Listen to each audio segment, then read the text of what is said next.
এই পৃথিবীতে সব ভুলে গেলেও চলে, তো নিজেকে ভোলা ঠিক না। কোরআনুল কারীমের মধ্যে আল্লাহ তাআলা আমাদের প্রিয় নবী সাল্লাল্লাহু আলাইহি ওয়াসাল্লামকেই বলছেন, সরাসরি নবীজিকে বলছেন, ফাকাতিল ফি সাবিলিল্লাহ লা তুকাল্লাফু ইল্লা নাফসাক ওয়া হাররিদিল মুমিনিন।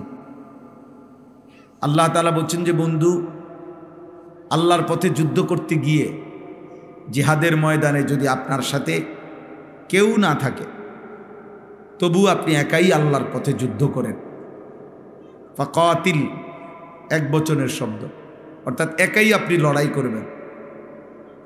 এরপরে আল্লাহ বলছে লা তুকাল্লাফু ইল্লা নাফসা, মানে হলো এই পৃথিবীর সবার ব্যাপারে আপনি একটা না একটা অজুহাত দেখাইতে পারবেন।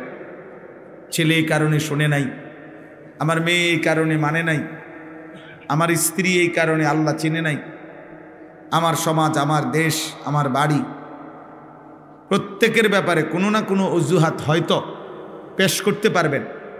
কিন্তু লা তুকাল্লাফু ইল্লা নাফসাকা, আল্লাহ নবীজিকে সরাসরি বলছে আপনি কিন্তু শেষ পর্যন্ত আপনি নিজে মুকাল্লাফ, আল্লাহর সকল হুকুমের আদিষ্ট, আপনাকে কিন্তু আপনার নিজের হিসাব দিতে হবে।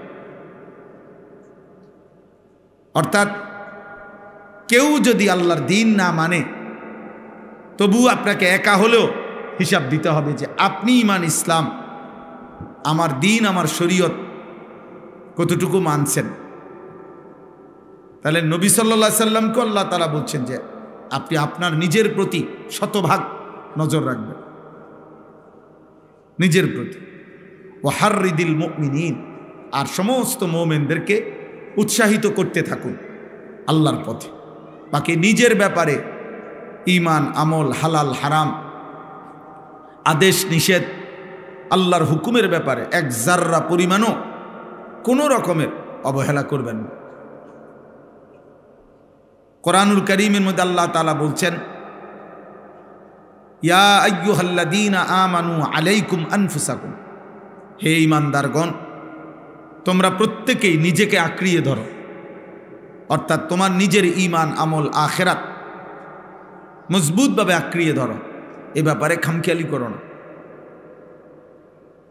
আল্লাহ তাআলা বলছেন, ইয়া আইয়ুহাল্লাযীনা আমানু কু আনফুসাকুম ওয়া আহলিকুম নারা, হে ঈমানদারগণ, তোমরা সকলেই নিজেকে বাঁচাও এবং তোমাদের পরিবারের সদস্যদেরকে বাঁচাও জাহান্নামের আগুন থেকে। তা আলাদা করে বলছে নিজেকে বাঁচাও, আলাদা করে বলছে পরিবারের সদস্যদেরকে বাঁচাও জাহান্নামের আগুন থেকে। অর্থ হলো, যদি কখনো এমন হয় যে তোমার পরিবারের সদস্যরাও তুমি বাঁচাইতে পারলা না, তবুও নিজেকে আলাদা করে বলে রাখছে তোমার নিজেকে হলেও জাহান্নামের আগুন থেকে বাঁচাও। কোরআনুল কারীমে আল্লাহ বলছেন, ওয়া'মুর আহলাকা বিস-সালাহ ওয়াসতাবির আলাইহা, আপনি আপনার পরিবারের সদস্যদেরকে নামাজের আদেশ করুন এবং নিজেও ওয়াসতাবির আলাইহা, নামাজের উপরে নিজে মজবুত থাকুন। তাহলে এই কথার দ্বারা স্পষ্ট বোঝা গেল যে নিজেকে ভুলে যাওয়া, নিজেকে ভুলে যাওয়া, আমার ঈমান, আমার আমল, আমার আখিরাত, আমার হালাল হারাম, আমার পাক নাফাক, আমি আল্লাহর হুকুম, আদেশ নিষেধ, এটা ভুলে যাওয়া, এটা নিতান্ত বোকামি আর আহমকি ছাড়া আর কিছু না। নবীজি সাল্লাল্লাহু আলাইহি সাল্লামের একজন বিখ্যাত সাহাবী ছিলেন হুযায়ফা রাদিয়াল্লাহু তাআলা আনহু। তিনি একদিন নবীজিকে জিজ্ঞেস করছিলেন, ইয়া রাসূলুল্লাহ, জীবন চলার পথে যদি আমি আল্লাহর পথে চলতে গিয়ে যদি কাউকে না পাই, তখন আমি কি করব? আল্লাহর নবী সাল্লাল্লাহু আলাইহি ওয়াসাল্লাম বলছেন, ওয়ালাউ আন তাআদ্দা বিআসলি শাজারাতিন হাত্তা ইউদরিকাকাল মাউত ওয়া আনতা আলা যালিক, তুমি প্রয়োজনে মৃত্যু আসা পর্যন্ত একা গাছের গোড়ালি শিকড় মারির দাঁত দিয়া কামড়াইয়া ধরে রাখবা, তবুও তুমি আল্লাহর দ্বীনের উপরে থাকবে একাই। তাহলে এই জন্য আমি প্রথমে কথাটা বললাম। বয়স্ক বাবা আপনাদেরকেও বলি, প্রিয় নওজোয়ান তোমাদেরকেও বলি, নওজোয়ান সাথী, তোমরা ইদানিংকালে এই 14, 16, 18, 20, 22 বছরের কিশোর ছেলে, যুবক ছেলে, তোমরা কোনোভাবেই এটা বুঝতেছো না যে তুমি তোমাকে বরবাদ করছো। এতটুকু আত্ম উপলব্ধি, এতটুকু বুঝ, অনুভূতি যদি না থাকে, প্রিয় সন্তান, প্রিয় ভাই, এটা কোনো মানুষ না, এ কোনো সুস্থ স্বাভাবিক মানুষ না। আমি ইচ্ছে করে নিজেকে আল্লাহর নাফরমানির উপরে জাহান্নামের আগুনের দিকে নিজেকে ঠেলে দিচ্ছি, এটা কোনো সুস্থ স্বাভাবিক মানুষের পরিচয় হইতে পারে না। এজন্য তোমার এতটুকু উপলব্ধি যদি না থাকে যে আমি কি করছি, সারা দিন রাত, দিনের পর দিন, সপ্তাহের পর সপ্তাহ, রাত ভোর হয়, দিন সন্ধ্যা হয়, অথচ আমি করছিটা কি, এদ্দুর যদি বুঝ না হয়, দোস্ত আমার, ওটা বিবেকবান কোনো মানুষ না, ও সুস্থ স্বাভাবিক কোনো মানুষ না, হয় পাগল, নয় মাতাল, নয় মানুষের চাইতে নিকৃষ্ট কোনো প্রাণী। ও কোনো জন্তু জানোয়ারের অন্তর্ভুক্ত ছাড়া আর কিছু না। তোমরা আমার এই কথাটা ইনসাফের সাথে কল্পনা করো।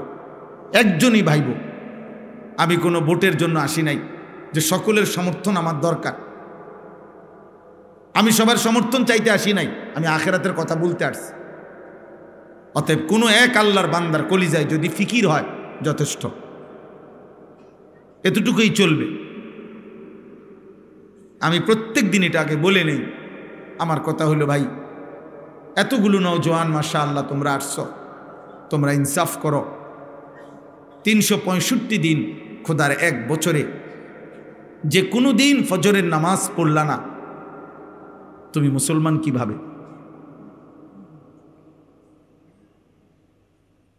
আমি কেমনে বুঝতাম যে তোমার কোনো আল্লাহ আছে? আমি কিভাবে বুঝবো তোমার কোনো নবী আছে? এটা কেমনে প্রমাণিত হবে তোমার কোনো ধর্ম আছে? এটা কিভাবে প্রমাণিত হবে তোমার কোনো কিতাব আছে? তুমি মুসলিম সম্প্রদায়ের অন্তর্ভুক্ত। 365 দিনে কোনো দিন মনে পড়ল না, কেউ তোমারে মনে করাইল না যে মুসলমানের উপরে ফজরের নামাজ ফরজ। আমার বাড়ির একজন চাচা, মানে আমার বাবার চাচাতো ভাই, আজকে সকালবেলা ফজরের নামাজের জন্য উঠছে।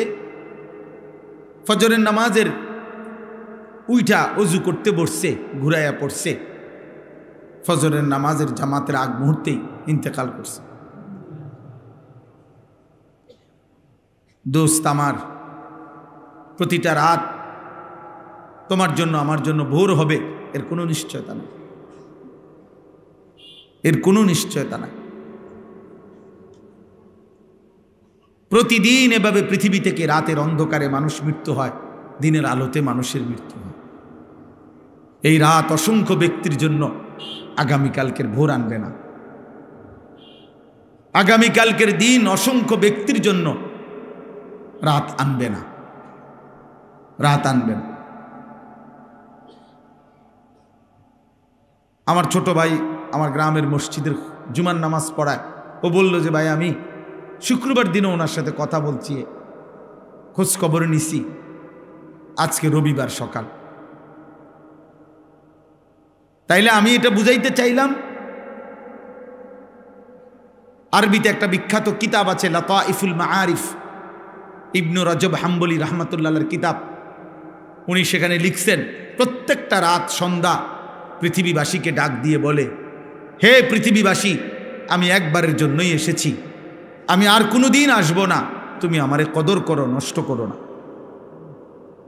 প্রতিটা ভোর জগৎবাসীকে ডাক দিয়ে বলে, হে জগৎবাসী, আমি একবারের জন্যই এসেছি, আমি আর আসবো না, আমারে কদর করো, নষ্ট করো না।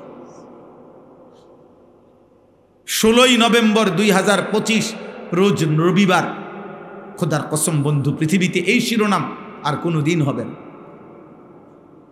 ইসরাফিলের ফু পর্যন্ত আর এই শিরোনাম হবে না। আগামী রবিবার হবে, কিন্তু সেটা 16ই নভেম্বর না। আগামী বছর 16ই নভেম্বর হবে, কিন্তু সেটা 2025 না, 2026। তার মানে হুবহু এই শিরোনাম আর হবে না, এই রাত আর হবে না। আজকের মাগরিবের ওয়াক্ত আর কোনোদিন হবে না, আগামীকালকের মাগরিবটা আগামীকালকের মাগরিবের ওয়াক্ত, আজকের এশার ওয়াক্ত আর কোনোদিন হবে না, আজকের জোহরের ওয়াক্ত আর কোনোদিন হবে না। সারা দিনে এক ওয়াক্ত নামাজ যারা পড়লা না সারা দিন, তুমি মুসলমানের ঘরে জন্ম নিছ? তোমার মতো নিকৃষ্ট নাফরমান মুসলমান এত বড় অসভ্য হয় যে 24 ঘন্টায় একবারও তার রবের সামনে যার কপাল সেজদা দেয় না, তার চাইতে নিকৃষ্ট গাদ্দার আসমানের নিচে জমিনের উপরে আর কেউ নাই। বেনামাজি তোর চাইতে নিকৃষ্ট গাদ্দার, অসভ্য, বেয়াদব আসমানের নিচে জমিনের উপর আর কেউ নাই বেটা। ভোরের কুত্তা তোকে দেখে লজ্জা পায়, সকালের কুত্তা, ভোরের কুত্তা আল্লাহকে বলে, আল্লাহ প্রথম নজর যেন কোনো বেনামাজির উপরে না পড়ে। কুত্তা তোরে দেখে লজ্জা পায়, কুত্তা। সমবয়সী কিছু অসৎ দুষ্ট, তোমার সমবয়সী কিছু চরিত্রহীন সারা বাস্তব তোমরা দেখো, যারা মোবাইল, নারী, ছবি আর এই চুলের এই বেহুদা মুশরিকের ফ্যাশন নিয়ে ঘুরো, তোমার সামান্য কিছু বন্ধু সমবয়সী ছাড়া খোদার কসম এই কায়নাতের কোনো কেউ তোমার দিকে তাকায় না। এই পৃথিবীর কোনো মানুষ, কোনো ভাগ মানুষ বিবেকবান তোমার মতো লম্পটের দিকে, চরিত্রহীনের দিকে, নারী, ছবি আর জিনার ব্যভিচারের দৃশ্য রাতভর উলঙ্গ ছবি নিয়ে যে পড়েছিলা, সকাল 8টা বাজে 9টা বাজে যেই জানোয়ার ঘুম থেকে উঠলা, তোমার দিকে ওই বাস্তব জানোয়ার যেটা কুত্তা, ওইটাও দেখে না। যদি ইনসাফ থাকে তো তুমি দেখো, তুমি চলো আমার লগে, আমার সাথে তুমি চলো কালকের মাহফিলে, দেখো তোমার সাথে আগায় আসে কয়জন, নামাজির দিকে আগায় আসে কয়জন। আও, কেউ তোমার দিকে ফিরে থুতুও ফেলবে না, থুতু। তুমি মনে করছো তোমার সুন্দর লাগে, তোমার কাছে সুন্দর লাগে, আর পৃথিবীর কারো কাছে না। অথবা তোমার সামান্য, তোমার মতো আরেকজন অসৎ, তোমার মতো আরেক চরিত্রহীন যার কপালে সেজদা নাই, তোমার মতো আরেক গাদ্দার, যে গাদ্দার তোমার সাথে একই রকম, এই ছাড়া আর কেউ না, এই ছাড়া আর কেউ না। এজন্য প্রিয় যুবক, প্রিয় নওজোয়ান, তোমার কাছে আমি অনুরোধ করলাম,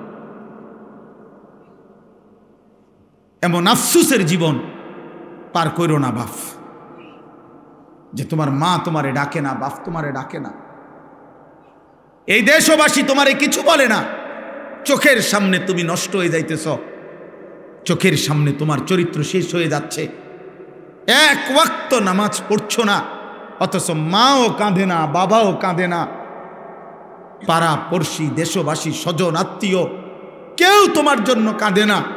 চিরে এই ছেলেটার পরিণতি কি হবে? ও যে আল্লাহ চেনে না, নামাজ চেনে না, তার শরীরের মধ্যে কোনো পাক পবিত্রতা নাই, পেশাব করে পানি নেয় না, ঢিলা নেয় না, টয়লেট পেপার ব্যবহার করে না, কি দেখে, কি খায়, কি ঘুমায়, চেহারা কি, শরীর কি, চুল এটা কার মতো, প্যান্ট এটা কার মতো, গেঞ্জি এটা কার মতো। আহারে আব্বা, আমার বড় ভাই আমারে একবারে একদিনে 3 বার চুল কাটাইছে, শুধু 1 সুতা চুল, সামনে পিছনে 19-20 হয়েছে মনো। বড় ভাই 3 বার সেলুনে পাঠাইয়া বলছে যে আবার চুল কাট। আমি 3 বার চুল কাটছি, ভাই আমারে বলছে এরপরে এখন যায় গোসল কর।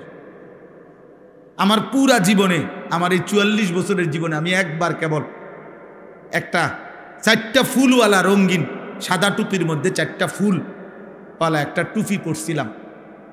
আমার আব্বা প্রথম নজর দেখেই আমার মারে বলছে তারে কই ওই টুপি খুলে ফেলতে। আমি জীবনে কোনোদিন সাদা টুপি ছাড়া অন্য কোনো টুপি পরি নাই। আমার সন্তানও যেন সাদা টুপি ছাড়া অন্য কোনো টুপি না পরে। আমি এশার নামাজের আগে আগেই খুলে ফেলছি, আর কোনোদিন পড়ি না। সেই ছোটবেলার কমপক্ষে 1997 সালে বা 98 সালে হবে আমার বাবার সেই স্মৃতি। আমি জীবনে একবার একটা পাঞ্জাবি এমব্রয়ডারি করা এদিক দিয়া বাজারে কিনা একটা পাঞ্জাবি কিনছিলাম, কিনা 4তলা হোস্টেলে থাকতাম, নিচে নাইমে আসছি। আসরের পরে আমার বড় ভাই দেখছে, ডাক দিয়া আমার পাঞ্জাবিটা টান দিয়া ধইরা টাইনা সিরা গায়ের থেকে টুকরা টুকরা করে ফেলছে। বলছি এটা লাগাইলা কেন? দোস্ত আমার, আমি তোমারে আমার বুজুর্গি বুঝানোর জন্য বলি নাই যে এখন আমি আগে আমার বুজুর্গিটা শুনে নেন, আমি কত বড় বুজুর্গ, আব্দুল কাদের জিলানির পরে শেষ এই আমি, এটা না। আমি বুঝাইতে চাচ্ছি যে আমার জীবনের সবচেয়ে বড় সৌভাগ্য কোনো মানুষের যে তার উপর একজন অভিভাবক আছে, কেউ তারে নজর রাখে, কেউ তারে খেয়াল করে, কেউ তাকে টেনে ধরে, কেউ তাকে ফেরায় মন্দ রাস্তা থেকে, গুনার রাস্তা থেকে, ভুল পথ থেকে। কাউকে যদি কেউ ফিরায়, এমন একজন অভিভাবক যদি কারো কপালে জোটে, খোদার কসম এই কায়নাতের সর্বশ্রেষ্ঠ নিয়ামত। খানা তুমি 1000 বার খাইতে পারবা বিরিয়ানি, কিন্তু 1000 বারও যদি তুমি সর্বোৎকৃষ্ট খানা খাও, এরপরও 1000 বারই তুমি বাথরুমে গিয়া এগুলা থুইয়া পড়বা, এটা থাকবে না। এই পৃথিবী ভোগ করলে এটা হারিয়ে যায়, মিলিয়ে যায়, কিন্তু আখলাক শেষ হয় না, চরিত্র শেষ হয় না, চরিত্র শেষ। আমি প্রায় বলি, ফিতাওয়ালা ক্যাসেট ছিল এক সময়, সেগুলো এখন নাই। সিডি ক্যাসেট ছিল এক সময়, চ্যাপ্টা চ্যাপ্টা, পাতলা পাতলা, এগুলো এখন নাই। এগুলো এখন নাই দোস্ত। এরকম বহু প্রযুক্তি আগে ছিল, সেগুলো এখন নাই। ওইগুলো তো হারিয়ে গেছে, কিন্তু ওইগুলোর মাধ্যমে ওই ফিতাওয়ালা ক্যাসেটে যত গান ছিল, যত নারীর গান ছিল, ভিডিও ক্যাসেটের মধ্যে যত নর্তকীর নাচ ছিল, ওই নাফরমান পুরুষ আর নারী যদি তওবা করে না থাকে, তাহলে গুনাহ কিন্তু কোনো দিন মুছবে না। হাসরের ময়দানে বাম কাদের ফেরেশতা আমল নামার মধ্যে ওগুলা লেখা দেখাবে। হতে পারে তোমার 25,000 টাকা দামের মোবাইল হারায় যাবে, হতে পারে ফেসবুক থাকবে না, হতে পারে ইউটিউব থাকবে না, কিন্তু রাত জেগে জেগে যে গুনাহ করছো, নারী দেখছো, ছবি দেখছো, উলঙ্গ নাচ দেখছো, খোদার কসম দোস্ত বাম কাঁধে ফেরেশতা এগুলো লিখছে, আর এগুলো তো মুছবে না। তওবা না করলে, আল্লাহ মাফ না করলে এগুলো তো মুছবে না। হাসরের ময়দানে ওয়ালাদাইনা কিতাবুন ইয়ানতিকু বিল হক ওয়া হুম লা ইউজলামুন, আল্লাহ বলে হাসরের ময়দানে আমার সামনে তোমার আমল নামার খাতা, আমল নামার বই, ইয়ানতিকু, তোমার আমল নামার বই অটোমেটিক কথা বলবে, তোমার পৃষ্ঠা আমি আল্লাহর সামনে কথা বলবে, কোনো জুলুম করা হবে না। তোমার নেকির হিসাবেই তোমার হিসাব, তোমার গুনার হিসাবেই তোমার হিসাব হবে। এজন্য প্রিয় যুবক, তোমারে কেউ ডাকে না, তোমারে কেউ ফিরায় না। তোমার নারী, ছবি, মোবাইল, গান, বাদ্য, নৃত্য, অস্থিরতা, বেহায়াপনা, চুল, চেহারা মুশরিকের মতো কেউ তোমারে ডাকে না, বলে না, কিছু বলে না। খোদার কসম এটারে তুমি সফলতা মনে করো না, এটা তোমার জীবনের সবচেয়ে বড় লাঞ্ছনা, এটা তোমার জীবনের বড় ব্যর্থতা। তোমার কোনো অভিভাবক নেই, তোমার জীবনের বড় আফসোস। তুমি মুসলমানের ঘরে জন্ম নিয়া তোমার সেজদার কথা কেউ বলে না। এর চাইতে নিকৃষ্ট জীবন আর কি হইতে পারে? এর চাইতে নিকৃষ্ট, এর চাইতে বদনসিব আর কি হইতে পারে? তুমি ভাবো ভাই, আমি ভাবো, বাবারা সবাই ভাবেন, আল্লাহ তাআলা এই হাত, এই কান, এই নাক, এই কান, এই চোখ, এই জিহ্বা, এই ঠোঁট, এই পা, শরীরের সব অঙ্গ দিয়ে দুনিয়াবি উপার্জন মানুষ করে, কোনো না কোনো কামাই রোজগারি করে মানুষ, দুনিয়াবি উপার্জনের কাজে লাগে। কিন্তু খেয়াল করলে দেখবেন মানুষের এই কপাল, এইটা পৃথিবীর উপার্জনের কোনো কাজে লাগে না। এই কপাল দিয়ে কেউ কিছু ধরে না, কেউ ঠেলা দেয় না, কেউ টাইনা আনে না, কপালের মধ্যে কিচ্ছু কাজে লাগে না। ব্রেন খাটায়, হাত দিয়া ধরে, চোখ দিয়া দেখে, কান দিয়া শুনে, জিহ্বা দিয়া স্বাদ নেয়, নাক দিয়া গন্ধ শুকে, পাও দিয়া হেঁটে যায়, অন্তর দিয়া ভাবতে থাকে, কিন্তু কপাল দিয়া তেমন দুনিয়াবি উপার্জনের কোনো কাজ করে না। তাহলে কপাল এটা আল্লাহ কেন দিলেন? কপাল এটা দিয়া বাহ্যিক পৃথিবীর কোনো কাজ হয় না, অথচ আল্লাহ এই কপাল কেন দিলেন? খোদার কসম, আল্লাহ বলছে, বান্দা সারা অঙ্গ দিয়ে তুমি দুনিয়া সাজাও, কপাল শুধুই আমি আল্লাহ সেজদার জন্য বানাইছি। কপাল শুধুই সেজদা দিবা, সেজদা। এজন্য কপালকে আল্লাহ বানাইছেনই সেজদার জন্য। এজন্য সেজদা কাকে বলে? তুমি হুজুর জিগাও, তোমরা নওজওয়ান আলেমকে জি, সেজদাই বলে কাকে? ওয়াদউল জাবহাতে আলাল আরদ, জমিনের উপরে কপাল রাখা, এটারে কয় সেজদা। সেজদা মানেই হলো কপাল রাখা। কোথায় বলে না? কোথায়?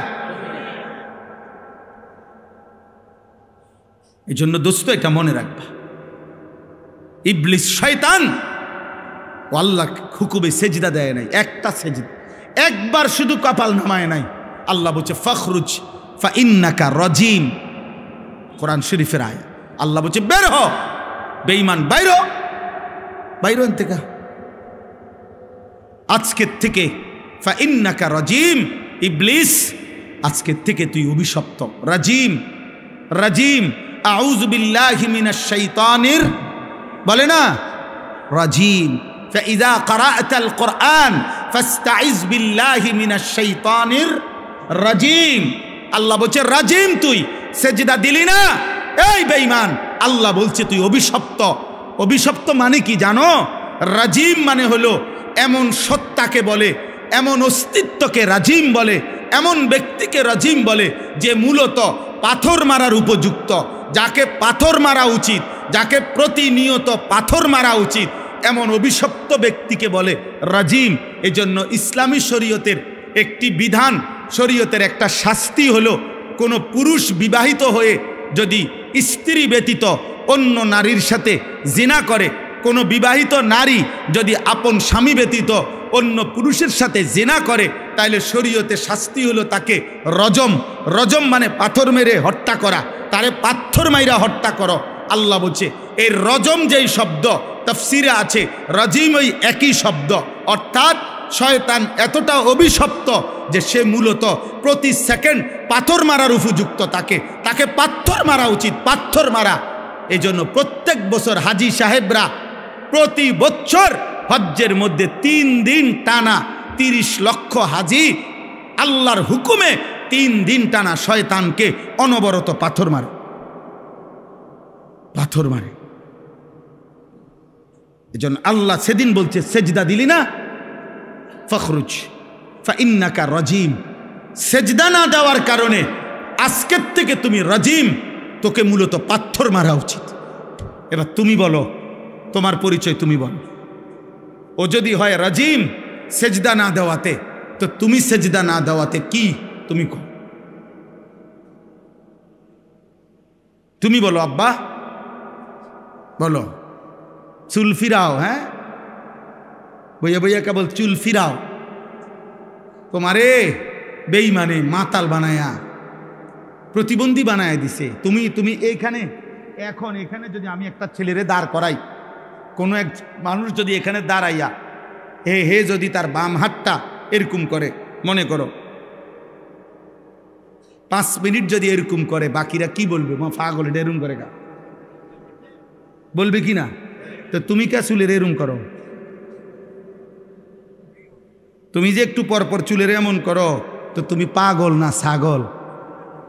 হ্যাঁ, তুমি মাতাল না, তুমি প্রতিবন্ধী না, তো ভালো ডাক্তার দেখাও না কেন? বলো না আব্বা, এটা ফ্যাশন কিভাবে হয়? এটা ফ্যাশন হইতে পারে কিভাবে? একজন সুস্থ ছেলে বলো যেটা ফ্যাশন হইতে পারে? এত বড় ফালতু কাজ ফ্যাশন হয় কিভাবে? এই জন্য আমি অনুরোধ করলাম, আজকে দুশ্মন, আমার কথা আমি এই দুইটা আয়াতের তর্জমা বলতে চাই। এটা হলো মূলত বাস্তবতা, এটা বাস্তবতা। এটা আজকে বেঈমান তোমাদের কাছে এই বড় মোবাইলগুলা তুলে দিয়া সমস্ত কিশোর বয়সী যুবক তোমাদেরকে নেশাগ্রস্ত বানায়, মাসহুর জাদুগ্রস্ত করে দিছে। তোমাদেরকে বলে দিছে মোবাইল এটা হাতে রাখবা, তোমার টাকা দিয়ে এমবি ঢুকাইয়া চার্জ দিয়া রেডি রাখবা মোবাইল। আর এবার তোমাকে মোবাইলটা তোমার হাতে থাকবে, তোমার চুল কাটবা ডিজাইন আমরা মুশরিকরা দেব, তোমার প্যান্ট আমরা বেঈমান দেব, তোমার গেঞ্জির ডিজাইন আমরা বেঈমান দেব, তোমার রুচি, তোমার পছন্দ, তোমার হাসি, তোমার চলার স্টাইল, তোমার কথাবার্তার স্টাইল সব কিছু আমরা মুশরিকরা দেব। তোমার মোবাইলে পৌঁছে যাবে, তুমি ওইটা দেখবা আর ওই আলোকে নিজেকে সাজবা, পরিচয় দিবা তুমি মুসলমান। আর চাল চলন আর আখলাকে হবা তুমি হয় ইহুদি, নয় খ্রিস্টান, নয় মুশরিক, নয় মুরতাদ, নয় বেঈমান। হায় হায় কাপুরুষ! মুসলমান এত কাপুরুষ হয় না রে বাপ। তুই মুসলমান যুবক হিসাবে কলঙ্ক। তোর মতো কাপুরুষ মুসলিম যুবক না হলে ভালো ছিল, যার রক্তে ইমান জাগে না, কলিজায় যার ইমান জাগে না। বেঈমান আমাদেরকে নিয়ে নাচে ফুর্তি করে, একবার কয় চুল এদিকে ফিরা, মুসলমানের যুবক কহ ফিরাইলাম, আবার কয় না এবার এদিকে ফিরা, না এবার এদিকে ফিরাইলাম। আহা, এ তো কাপুরুষের পরিচয়, এ তো আত্মমর্যাদাহীন পুরুষের পরিচয়। এই জন্য এই বন্ধুর কথা যদি শুনো, এই ভাইয়ের কথা যদি মনে থাকে, আমি যদি কোনো দিন আর বলতে না পারি, আজই বললাম, এমন মুশরিকের চুল তোমরা রাখো না। এই চুল তোমাদের প্রমাণ করে তোমার কোনো বাপ নাই। হ্যাঁ হ্যাঁ, কারণ তোমার বাবার সাথে তোমার কোনো সম্পর্ক নাই, তোমার বাবার চুল এমন না, তোমার বাবার চলাফেরা এমন না। এই মুশরিকের চুল প্রমাণ করে তোমার কোনো আল্লাহ নাই, তোমার কোনো নবী নাই, তোমার কোনো ধর্ম নাই, তোমার ধর্মই তোমার মোবাইল, তোমার সব কিছু তোমার মোবাইল।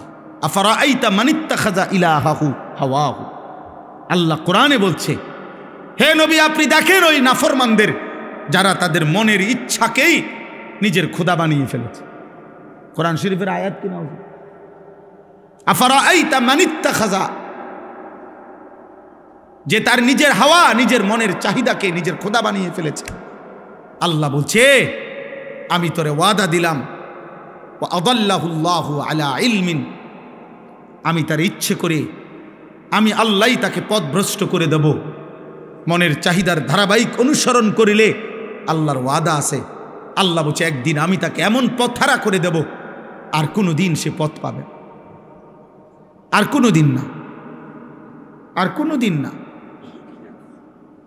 ওয়া খাতামা আলা সামঈহি ওয়া কলবি, আমি তার কানে এবং তার অন্তরে মোহর মেরে দেব। ওয়া জাআলা আলা বাসারিহি গিশাওয়া, আমি তার চোখের সামনে পর্দা ফেলে দেব। কানও বন্ধ, দিলও বন্ধ, চোখের সামনে পর্দা। ফামান ইয়াহদিহি মিন বাদিল্লাহ, আল্লাহ বলে বন্ধু বলেন তো এবার এই নাফরমানকে আমি আল্লাহকে বাদ দিয়ে এবার হেদায়েত দিবে কে? আল্লাহ যদি কারো কান বন্ধ করে দেয়, চোখ বন্ধ করে দেয়, দিল বন্ধ করে দেয়, প্রিয় বন্ধু এবার হেদায়েত দিবে কে? এবার তোমারে বাঁচাবে কে? এবার আলোর পথ দেখাবে কে? 365 দিন, বছরের পর বছর, দিনের পর দিন যারা নামাজ পড়েন না, এই বয়স্ক বাবা, মাঝ বয়সী 30 বছর ধরে সুদ খান যারা, কিস্তি নেন, 40 বছর ধরে যারা বিড়ি খাইতেছেন, সিগারেট খাইতেছেন, বছরের পর বছর ধরে যারা বৃদ্ধ বয়স হয়ে যাওয়ার পরেও টেলিভিশনে চা দোকানে বসে বসে নাচ গান নর্তকীর ছবি দেখেন, নাটক সিনেমা দেখেন, যেই সমস্ত মায় বোনেরা 20 বছর 30 বছর ধরে বেপর্দা চলতেছে, কথায় কথায় বছরের পর বছর গালি দিচ্ছেন, হারাম রোজগার করছেন, 2 নম্বরই উপার্জন করেন, ওজনে কম দেন, 2 নম্বরই ব্যবসা করেন, এই নাফরমান যদি আল্লাহর কোনোদিন না ফিরায়, আল্লাহ যদি সিদ্ধান্ত নেয় যে ঠিক আছে নাফরমান, ভাত খা, ঘুম যা, পেশাব কর, যৌন চাহিদা পূরণ কর, বাচ্চাও হইব, ঘুমও আসবে, ভাতও খাইতে পারবা, বিল্ডিং দালানো হবে, কিন্তু আখেরাত আর দেব না, জান্নাত আর দেব না, কি হবে সেদিন?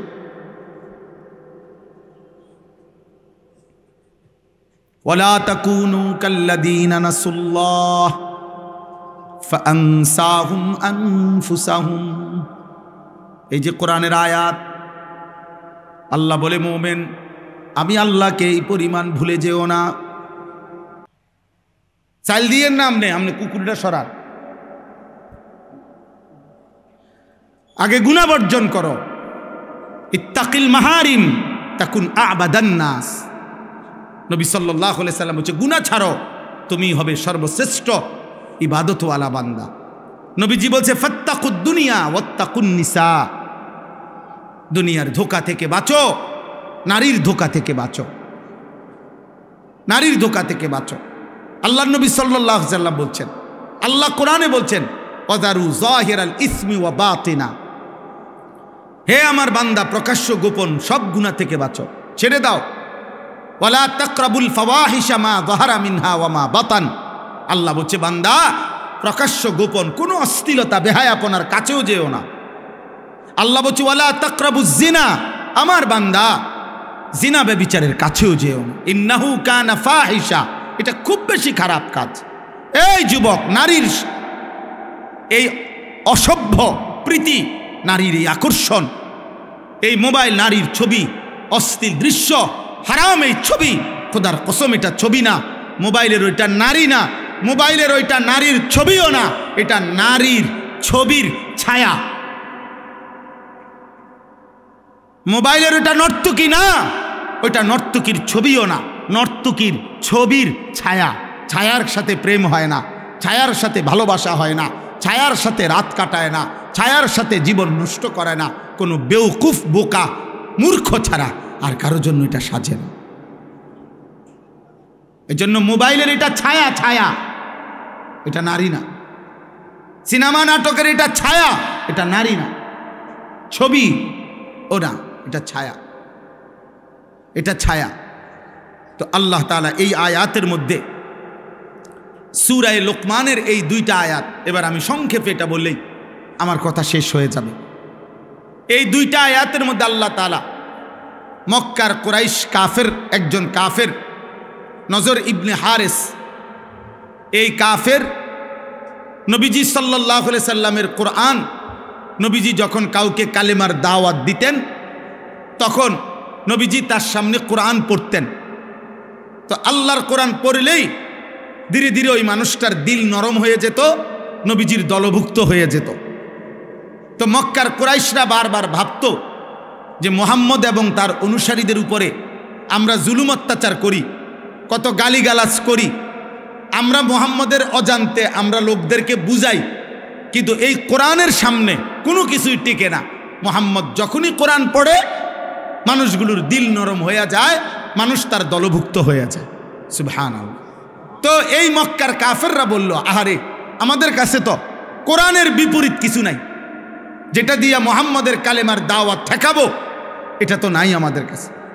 তখন এই মক্কার কুরাইশ নজর ইবনে হারিস, এই কাফের সর্দার, ইরান থেকে, মানে এখন বলে ইরান, আগে বলতো পারস্য, এই ইরান থেকে সে ব্যবসার উদ্দেশ্যে গিয়া ইরান দেশ থেকে একজন নারী যে ছিল দাসী, সাথে সাথে গায়িকা, নর্তকী, যে নাচতে পারত বাদ্যের তালে তালে এবং পুরান দিনের কিচ্ছা কাহিনী সুর দিয়া দিয়া টাইনা টাইনা সে গাইতো, শুনাইতো। আর সে দেখছে ওইখানে লোকজন গোল হইয়া এরকম গায়িকার গান, বাদ্য, নৃত্য, গানের আসর শুনে খুব মনোযোগ দিয়া। তো এই নজর ইবনে হারিস অনেক টাকা দিয়া একটা দাসী কিনে আনছে মক্কায়, আইনা মক্কার কুরাইশদেরকে বলছে মুহাম্মদের কোরআনের ব্যতিক্রম বিকল্প আমি একটা জিনিস রেডি করছি। নাউজুবিল্লাহ। বলছে কি? তো এই কথা বলার পরে সে এই কুরাইশদেরকে একসাথ করে বলছে, এই দেখো। তখন সে তার ওই দাসী যে গায়িকা ছিল, নাচতে পারত, গান গাইতে পারত, বাদ্যের তালে তালে নাচতো, গাইতো, পুরান দিনের কিচ্ছা কাহিনী সুরে সুরে টাইনা টাইনা বলতো, এই না দাসীকে সে এদের সামনে পেশ করছে। এবার সে বাদ্যের তালে তালে নাচে, গায়, আর ওই পুরান দিনের কিচ্ছা কাহিনী সুরে সুরে টেনে টেনে বলে। আর আস্তে আস্তে কিছু দুষ্ট চরিত্রের যুবক, কিছু দুষ্ট চরিত্রের অসৎ মানুষ ধীরে ধীরে ওই গান বাদ্যের আড্ডার মধ্যে জমতে শুরু করছে। আর তখন এই ব্যক্তি, এই নজর ইবনে হারেস, এই মুশরিক কাফের বৈশা বৈশা নবীজিকে ঠাট্টা করত আর বলতো, মোহাম্মদ তোমার কোরআন এবার বুঝবা, দেখি তোমার কোরআন শুনে কয়জন আর আমার গায়িকার গান শুনে কয়জন। কোরআনের বিপরীতে নবীর কোরআনকে, দিনকে, শরীয়তকে ঠাট্টা করত। এই মুশরিকের এই আচরণের জবাবে কাফেরদের এই গান বাদ্য, গানের আসর, গায়িকার আসর, নায়িকার আসর, নৃত্যের আসর, বাদ্যের আসর জমানোর কারণে আল্লাহ তাআলা তাদের জবাবে কোরআনের এই দুইটা আয়াত নাজিল করেছে। বুঝতে পারছুনি ভাই? এবার আয়াতের তর্জমা শুনেন। আল্লাহ তাআলা বলেন, অমিনান নাসি মান ইয়াশতারি লাহওয়াল হাদিস। আল্লাহ বলেন, বন্ধু কিছু নাফরমান পাপী আছে, লোক এমন, কিছু লোক এমন আছে যারা প্রতিনিয়ত বেহুদা কথা, অনর্থক কথা, এই অনর্থক কথা বলতে, বেহুদা কথা বলতে, অপ্রয়োজনীয় গুনাহ মিশ্রিত কথাবার্তা সংগ্রহ করে, ক্রয় করে, ব্যবস্থাপনা করে, আসর জমায়। সমস্ত তাফসিরের মধ্যে আছে এই বেহুদা কথা বলতে, অনর্থক কথা বলতে বুঝানো হয়েছে আল গিনা ওয়াল মাজামির, গান এবং বাদ্য। এটার প্রথম অর্থ। আরও অতিরিক্ত অর্থ হইল ক্রীড়া, কৌতুক, হাসি, ঠাট্টা, বেহুদা, এই নাটক, নভেল, অবসর বিনোদনে হাস্যরসিকতা করে অর্থহীন অপ্রয়োজনীয় যত কথা, এগুলোকেও বলা হয় লাহওয়াল হাদিস। তবে প্রথম অর্থ হইল গান বাদ্য। আল্লাহ তাআলা বলেন, এই যারা প্রতিনিয়ত গান বাদ্য সংগ্রহ করে, ব্যবস্থাপনা করে, কেন? লিউদিল্লা আন সাবিলিল্লাহি বিগাইরি ইলমিন, অজ্ঞতাবশত, মূর্খতাবশত আমি আল্লাহর পথ থেকে আমার বান্দাদেরকে পথভ্রষ্ট করার জন্য। অর্থাৎ দুইটা বিষয়, এক হইল নিজেকে মনে করে জ্ঞানী, আসলে এই গান বাদ্য আর গুনায় আসক্ত ব্যক্তি মূর্খ। আর দ্বিতীয়ত হইল ওদের ইচ্ছা আমি আল্লাহর পথ থেকে আমার বান্দাদেরকে দূরে সরায় দিবে, কোরআন থেকে দূরে সরায় দিবে, দাওয়াত থেকে দূরে সরায় দিবে, ইসলাম থেকে দূরে সরায় দিবে। ওয়াত্তাখিজাহা হুজুয়া, এবং আমার কোরআন, আমার দিন, আমার বন্ধুর দাওয়াত, আমার এই শরীয়তকে ঠাট্টা করে, মজাক করে। আল্লাহ বলেন, বন্ধু আমি স্পষ্ট জানিয়ে দিলাম, উলাইকা লাহুম আযাবুম মুহিন। আমি আল্লাহ বললাম, আমি আল্লাহ এই নিকৃষ্ট গান বাদ্য, গায়িকা, নায়িকা, গানের আসর, নৃত্যের আসর যারা জমায়, ব্যবস্থাপনা করে, ইন্তেজাম করে, এই আসরে পড়ে থাকে, এই ব্যবস্থাপনায় যারা থাকে, আল্লাহ বলছে আমি তাদের জন্য অপমানকর, লজ্জাকর, নিকৃষ্ট আযাব দেব। এটা ওয়াদা দিলাম, ওয়াদা দিলাম। আল্লাহ বলেন, এই গান আর বাদ্যের নিকৃষ্ট পরিণতি। দোস্ত, এই দ্বিতীয় আয়াতের তর্জমাও একসাথে শোনো, এরপরে আর 2 মিনিট কথা বললে শেষ হয়ে যাবে। আল্লাহ বলেন, কোনো ব্যক্তি যখন গানে, বাদ্যে, গায়িকায়, নায়িকায়, এই গানের ছবি, নৃত্যের আসর, এগুলোতে যখন মগ্ন হয়ে পড়ে, মনোযোগ দিয়ে দেয়, ব্যস্ত হয়ে যায়, খোদার কসম দোস্ত, আল্লাহ তখন বলে, ওয়া ইজা তুতলা আলাইহি আয়াতুনা, এমন নাফরমানের সামনে যখন আমার কোরআন পড়া হয়, ওয়াল্লা মুস্তাকবিরান, সে তখন অহংকার করে মুখ ফিরায় না, এরকম মুখ ফিরায়। আর এমন একটা ভাব নেয় কাআন লাম ইয়াসমাআহা, যেন সে আমার কোরআন শুনতেই পায় না। কাআন্না ফি উযুনাইহি ওয়াকরা, অথবা এমন একটা ভাব নেয় যেন সে আগের থেকেই কানেই শোনে না, বধির। বধির মানে আমার কোরআন, আমার আওয়াজ, আমি আল্লাহর কালাম, আমার শব্দ, আমার কথা তার কানেই পড়ে না, কানেই পড়ে না। এ পরিমাণ গানে অভ্যস্ত, বাদ্যে অভ্যস্ত, নৃত্যে অভ্যস্ত, নায়িকায় অভ্যস্ত, হারাম ছবিতে অভ্যস্ত, যে আমার কথা আর তার কানেই পড়ে না।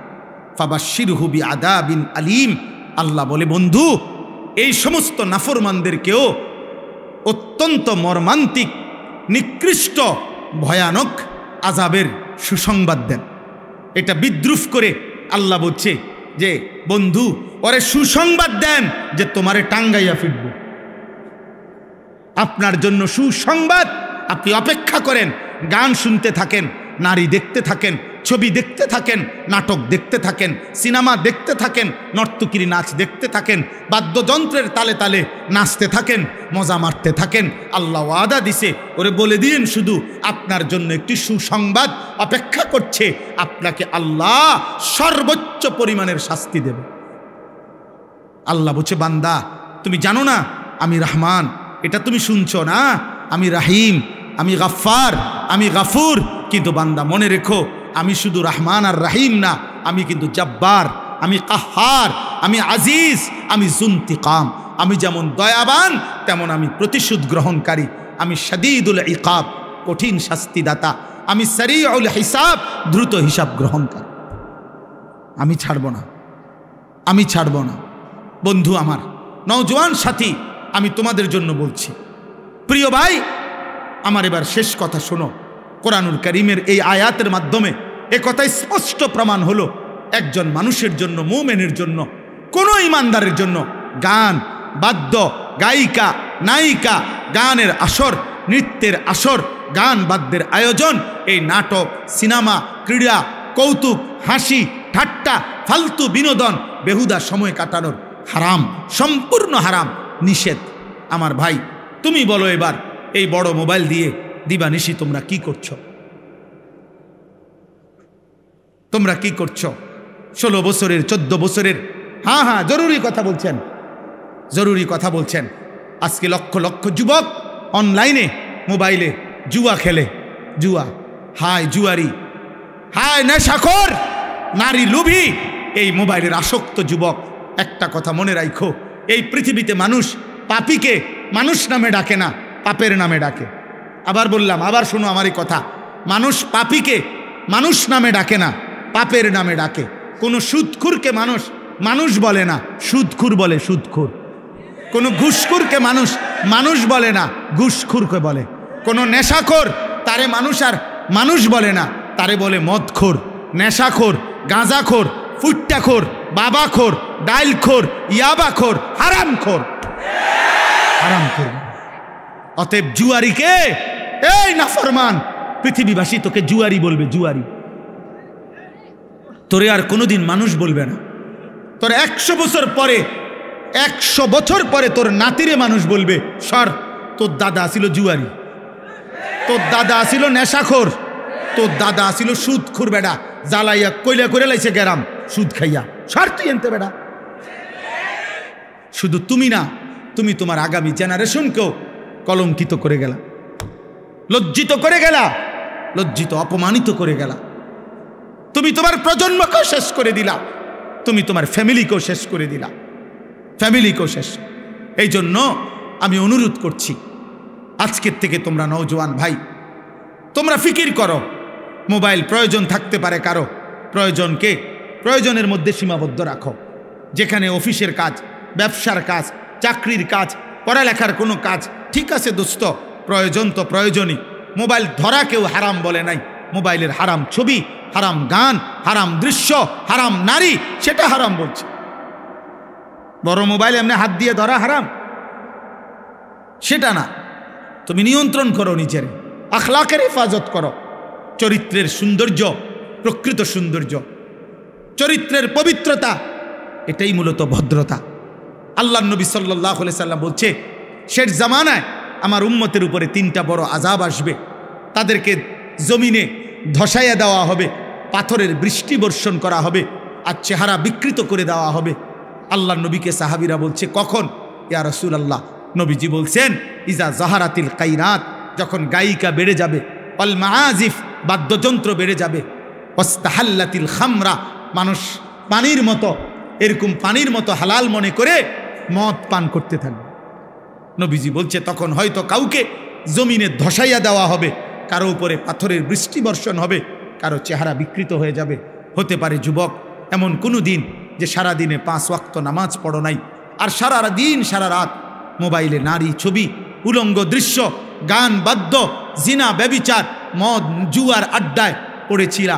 এভাবে রাত 3টায় ঘুমায় গেলা, হতে পারে যদি কোনো দিন কল্পনা করো তো, যদি কোনো দিন ঘুম থেকে উঠে দেখো তোমার চেহারা হয়ে গেছে শুকরের মতো, কুত্তার মতো, বাঁদরের মতো, হতে পারে না? কথা বলে না? নবী সাল্লাল্লাহু আলাইহি সাল্লামের 1450 বছরের কোনো কথা ভুল প্রমাণিত হয় না। এই পৃথিবীতে বনি ইসরাইলের পূর্ববর্তী জাতির নাফরমান মানুষকে আল্লাহ তাআলা চেহারা বিকৃত করে পশুর আকৃতি, বাঁদরের আকৃতি বানায় দিছেন, এ কথা কোরআনে আছে। এ কথা কোরআনে আছে। যুবক 14 বছর, 16 বছরের, 18 বছরের অসংখ্য ছেলে আছো তোমরা এমন, গুনাহ করতে করতে, নারী দেখতে দেখতে, গান শুনতে শুনতে, জুয়া খেলতে খেলতে, হারাম করতে করতে তোমাদের চেহারা ভিতরে ঢুকে গেছে, সাফার কোডি ভিতরে ঢুকে গেছে।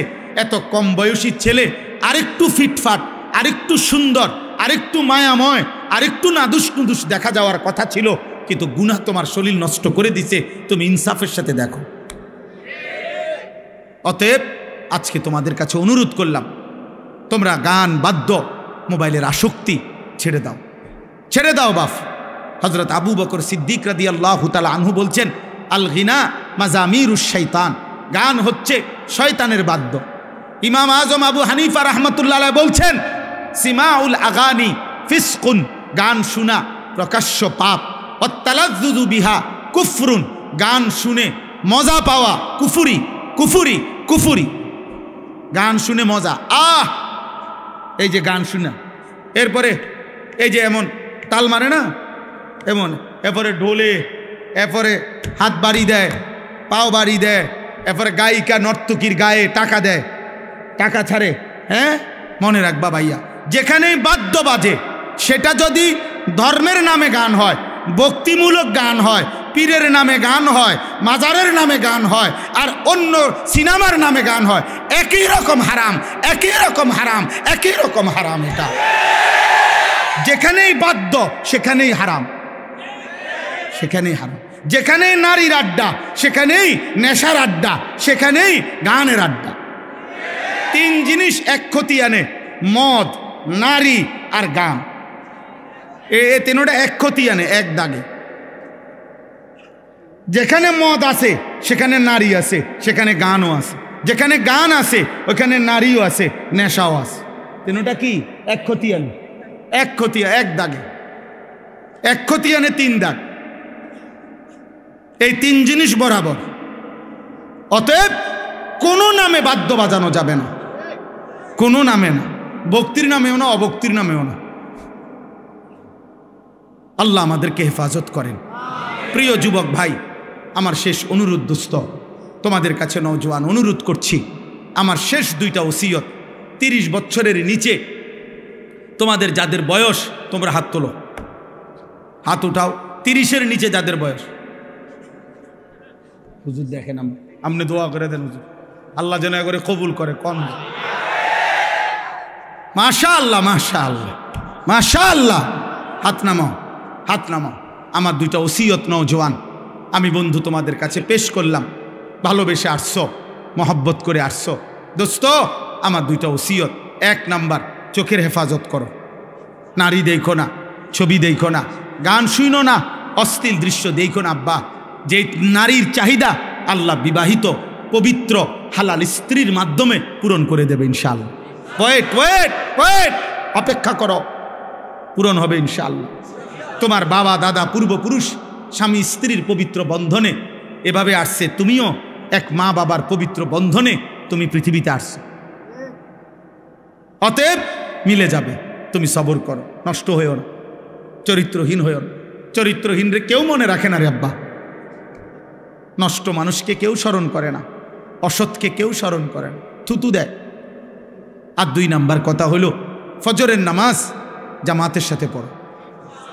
বলো, আমার একটা ছোট্ট মেহনত আছে, আমি সারা দেশব্যাপী একটা ছোট কাজ করি, সেটা হলো ফজর ক্যাম্পেইন। আমার শায়েখ আল্লামা মুফতি মুশতাকুন নবী কাসিমি, এটা হুজুরের দেওয়া আমানত আমার কাছে। হুজুর বলছেন এই কাজ করতে, ফজর ক্যাম্পেইনের কাজ করি। অর্থাৎ ফজরের নামাজের প্রচারণা, ফজরের মুসল্লি বৃদ্ধির চেষ্টা, এটা আমার একটা মেহনত। আমি অনেক দিন থেকে এই কাজটা করি। আমার শায়েখ এটা আমার দায়িত্ব দিছেন, করি। অর্থ হইল কি করবা, একজন যুবক শুধু সিদ্ধান্ত নিবা যে আমি ফজরের নামাজ পড়ব, আমার একজন বন্ধুকে ফজরের নামাজের জন্য উঠাবো।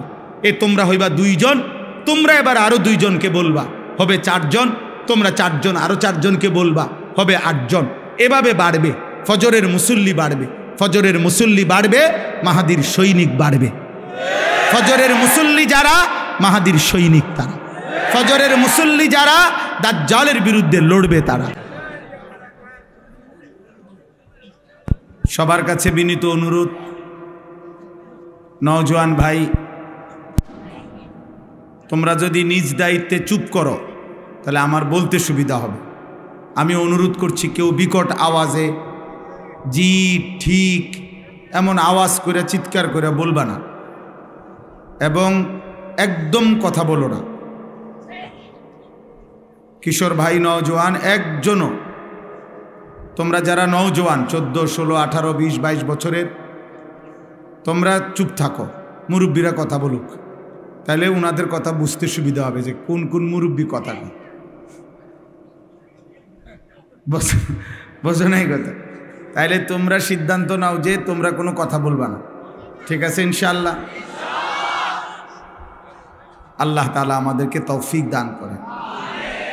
যেহেতু মাদ্রাসার যেটুকু জায়গা ইন্তজাম করার সম্ভব ছিল, এতটুকুই জায়গা ব্যবস্থা হয়েছে আলহামদুলিল্লাহ। এরপরও যারা দাঁড়িয়ে আছেন, নওজোয়ান ভাই, যদি সম্ভব হয় প্রয়োজনে নিজেদের 2টা জুতা একসাথ করে ওইটার উপরে বসো, তারপরেও বললাম সওয়াব হবে, অল্প সময় কথা হবে।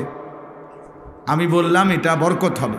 আল্লাহর কথা যতটা সম্ভব বসে শুনলে এটা আদব, এটাতে বরকত হবে, নেকি হবে, এবং নিজের কলিজার ভিতরে দিলের মধ্যে কথা ঢুকবে।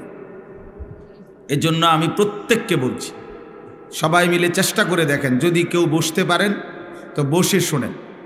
আল্লাহ আমাদেরকে তৌফিক দান করে। দ্বিতীয় কথা হলো, প্রত্যেকে একজনও হাতে মোবাইল ধরে ভিডিও বা রেকর্ড করা যাবে না, এটা আমি স্পষ্ট নিষেধ করলাম। মোবাইল হাতে ধরে ভিডিও বা রেকর্ড করা যাবে না, আমি নিষেধ করলাম। একবারে হুজুর, পাবলিক, টুফিওয়ালা, টুফি ছাড়া, উপরে নিচে, ডানে বামে, স্টেজে, সবার জন্য নিষেধ করলাম। এরপরে যাকেই আমি দেখব তাকে ধমক দেব এবং চেষ্টা করব এখান থেকে বাইর করে দিতে। নিজে একলা না পারলে লোক নিমু দরকার তোমারে বাইর করার জন্য, কিন্তু আমি বের করে দেব। এজন্য এটা আমার সাফ বক্তব্য, কেউ লজ্জা পায়েন না। নিজের থেকে প্রত্যেকেই নিজ থেকে চলে যাওয়ার অনুমতি আছে, কিন্তু আমি আমার পক্ষ থেকে বললাম, মোবাইল হাতে ধরে ভিডিও বা রেকর্ড করা যাবে না। আল্লাহর কথা এমন শ্রদ্ধেয় উলামায়ে কেরাম মঞ্চ আলোকিত করে বসে আছেন। প্রিয় ভাই, বাবা, প্রত্যেকে উলামায়ে কেরামের চেহারার দিকে তাকায়া আল্লাহর কথা শুনতে চেষ্টা করলে বরকত হবে, বরকত হবে। এজন্য আল্লাহর কথা শুনবার ক্ষেত্রে আল্লাহ তাআলার এটা আদেশ, ফাসতামিউ লাহু ওয়া আনসিতু। আল্লাহ আদেশ করছেন সরাসরি যে যখন আমার কোরআন পড়া হয়, আমার কথা বলা হয়, তো আল্লাহ বলছেন তোমরা মনোযোগ দিয়ে শোনো এবং চুপ থাকো। তাহলে এই 2 কথা আল্লাহর আদেশ, মনোযোগ দিয়ে শোনো এবং চুপ থাকো। এই জন্য প্রিয় ভাই, একজনও কথা বলুন, একজনও, একটা ছেলেও কথা বলো, যে যেমনে পারছো দাঁড়াইছো। অতএব আর কোনোভাবেই জায়গার ব্যবস্থা করার সিস্টেম নেই। এই জন্য নাড়াচাড়া ধাক্কাধাক্কি করলে কষ্ট হয়ে যাবে, পেরেশানি হয়ে যাবে, পেরেশানি হয়ে যাবে। এই জন্য আমরা সবাই মনোযোগ দিয়ে আল্লাহর কথা শোনা আমাদের জন্য উচিত, আল্লাহর আদেশ এটা। আল্লাহ তাআলা ওয়াদা দিছেন, লাআল্লাকুম তুরহামুন। আমার কথা যদি মনোযোগ দিয়ে শোনো, চুপ থাকো, আল্লাহ বলছেন যে বান্দা অবশ্যই তোমাদের উপরে রহমত বর্ষিত হবে। আর তাফসিরের মধ্যে আছে, রহমত বর্ষিত হবে মানে হলো আল্লাহ তাআলা আল্লাহর কথার উপরে তোমাকে আমলের তৌফিক দিবে, আমলের তৌফিক দেবে। ইউয়াফিকুত তাআ, আল্লাহর কথার উপরে আমল করার সুযোগ দিবে আল্লাহ, তৌফিক দিবে। এটা হলো রহমত এখানে অর্থ। এজন্য আমি যদি এমনি শুনলাম, তামসা দেখলাম, কিন্তু আমার ভিতরে কোনো অনুভূতি জাগলো না, তাতে লাভ হলো। যদি মনে করো দেখতে আসলাম, তো আলহামদুলিল্লাহ আমি বসছি, এখন তো আলহামদুলিল্লাহ সবাই দেখছো, এই রুম হুজুর এই ডকেট, তাহলে তো ওটা বুঝ হয়েছে যে হুজুর কি ডকেট, এখন তাহলে চলে যেতে পারো। আমার এটা কোনো নির্বাচনী জনসভা না, আমি কোনো প্রার্থী না, আমার কোনো মার্কা নাই। অতএব আল্লাহর ওয়াস্তে, আল্লাহর জন্য বলি, দোস্ত আমার, বন্ধু আমার, নওজোয়ান সাথী আমার, বাবা আমার, ভাই আমার, একজনও কথাবার্তা বলবেন না, মনোযোগ দিয়ে আল্লাহর কথা শুনে। মোবাইল হাতে ধরে রাখলে মনোযোগ হয় না, দিল জমে না, কলিজার মধ্যে কথা ঢোকে না, বারবার নিজের জেহানে মোবাইলের কথা মনে পড়ে এবং ওইটার দিকেই বারবার ফিরে ফিরে তাকায়। ফলে বেচারার মোবাইলে জমে, দিলে জমে না, কলিজায় জমে না। কারণ মোবাইলের ভিতরে 10 লক্ষ ওয়াজ থাকলেও দোস্ত আমার, এতে আখিরাতের কোনো ফায়দা হবে, কোনো ফায়দা হবে? কারো জনপ্রিয়তা দিয়া কারো কিছু আসে যায় না। আমাকে যদি 1 কোটি মানুষও চেনে, 10 কোটি মানুষও চেনে, আমার কবর আযাব মাফ হবে না। আমারে যদি 10 কোটি মানুষও চেনে, আপনাদের কারো কবরের আযাবও মাফ হবে না। অতএব জনপ্রিয়তা দিয়ে বক্তারও কোনো ফায়দা নাই, শ্রোতারও কোনো ফায়দা। ইমান আমলের ভিত্তিতে আমাদের উভয়ের ফায়দা। সেজদা দিলে আমারও লাভ, আপনাদেরও লাভ। গোলামি করলে আমারও লাভ, আপনাদেরও লাভ। এই জন্য আমি শুরুতে বললাম, এরপরে আর কেউ কোনো কষ্ট না দিলে ভালো হবে। সবাই চুপ থেকে মনোযোগ দিয়ে আল্লাহর কথা শুনুন। আল্লাহ তৌফিক দান করেন। আলহামদুলিল্লাহ, আলহামদুলিল্লাহ নাহমাদুহু ওয়া নাস্তাঈনুহু ওয়া নাস্তাগফিরুহু ওয়া নু'মিনু বিহি ওয়া নাতাওয়াক্কালু আলাইহি ওয়া নাউযু বিল্লাহি মিন শুরুরি আনফুসিনা ওয়া মিন সাইয়্যাতি আ'মালিনা। মান ইয়াহদিহিল্লাহু ফালা মুদিল্লা লাহু ওয়া মান ইউদ্লিলহু ফালা হাদিয়া লাহু। ওয়া নাশহাদু আল্লা ইলাহা ইল্লাল্লাহু ওয়াহদাহু লা শারীকা লাহু। ওয়া নাশহাদু আন্না সাইয়্যিদানা ওয়া হাবিবানা ওয়া মাওলানা মুহাম্মাদান আবদুহু ওয়া রাসূলুহু। আম্মা বা'দ, ফাআউযু বিল্লাহি মিনাশ শাইতানির রাজীম। বিসমিল্লাহির রাহমানির রাহিম। ওয়া মিনান নাসি মান ইয়াশতারি লাহওয়াল হাদিসি লিয়ুযিল্লা আন সাবিলিল্লাহ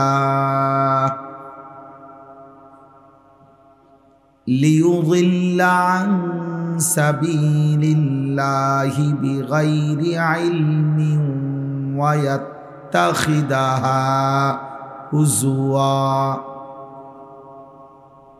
উলাইকা লাহুম আযাবুম মুহিন। ওয়া ইযা তুতলা আলাইহি আয়াতুনা ওয়াল্লা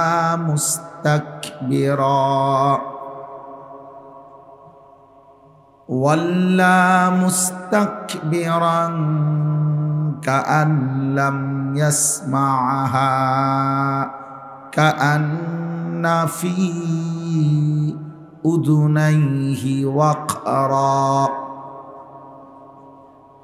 ফাবাশশিরহু বিআযাবিন আলীম। সাদাকাল্লাহু মাওলানাল আযীম।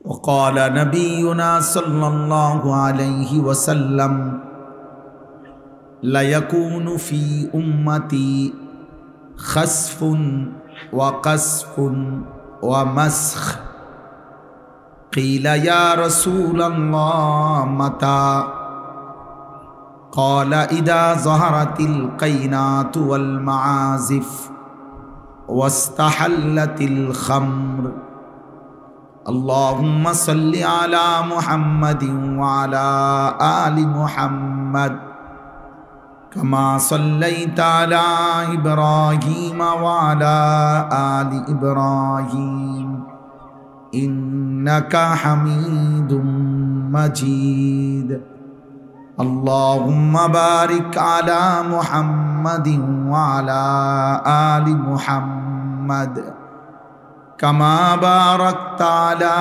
إبراهيم وعلى آل إبراهيم إنك حميد مجيد سبحانك لا علم لنا إلا ما علمتنا إنك أنت العليم الحكيم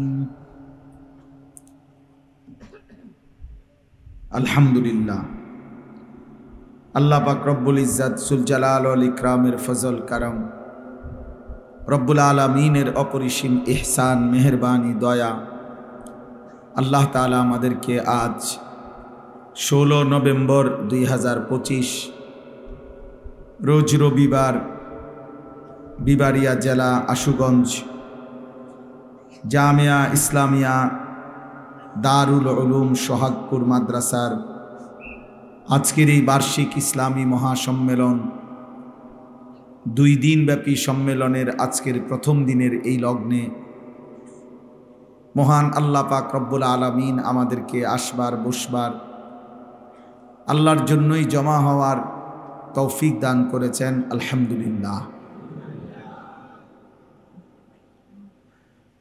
আমার পরম শ্রদ্ধেয় উস্তাদে মুহতারাম, যিনি আমার অন্যতম অভিভাবক, অন্যতম মুরব্বী, যিনি বাংলাদেশের জাতীয় মুরব্বী, জাতীয় অভিভাবক, বাংলাদেশের রাহবার, হেফাজতে ইসলাম বাংলাদেশের সম্মানিত সংগ্রামী মহাসচিব আল্লামা শেখ সাজিদুর রহমান দামাত বারাকাতুহুমুল আলিয়া, হুজুরের এলাকা এটা, স্বাভাবিকভাবেই এই মাদ্রাসা আমরা আগে থেকেও চিনি এবং এই মহল্লাতে আমি আগেও একবার আসছি। অনেক শ্রদ্ধেয় উলামায়ে কেরাম আলহামদুলিল্লাহ এখানে ধারাবাহিকভাবে বয়ান করেছেন, আরও করবেন। আগামীকালকেও ইনশাআল্লাহ ধারাবাহিক নসিহত হবে। এর মাঝখানে আমি অল্প একটু সময়ের জন্য পবিত্র কোরআনুল কারীমের 21 নম্বর পারা, কোরআনুল কারীমের 31 নম্বর সূরা, সূরাটির নাম হচ্ছে সূরায়ে লুকমান। এই সূরার 6, 7 এই 2টি আয়াত আমি এই মাত্র তেলাওয়াত করেছি। ইনশাআল্লাহ অল্প একটু সময়ের মধ্যে আমি এই 2টি আয়াতকে সামনে রেখে সামান্য কিছু কথা আরজ করতে চাই। আল্লাহ তাআলা আমাদেরকে তৌফিক দান করেন। নওজোয়ান ভাই প্রত্যেকে আমি অনুরোধ করছি, তোমরা তোমার নিজের জন্য আলাদা শোনো। আমার একটা অনুরোধ, তুমি আলাদা শোনো, তোমার জন্য শোনো। ডানে বামে কেউ শুনুক বা না শুনুক, তুমি যদি নিজের জন্য শোনো ইনশাআল্লাহ বরকত হবে।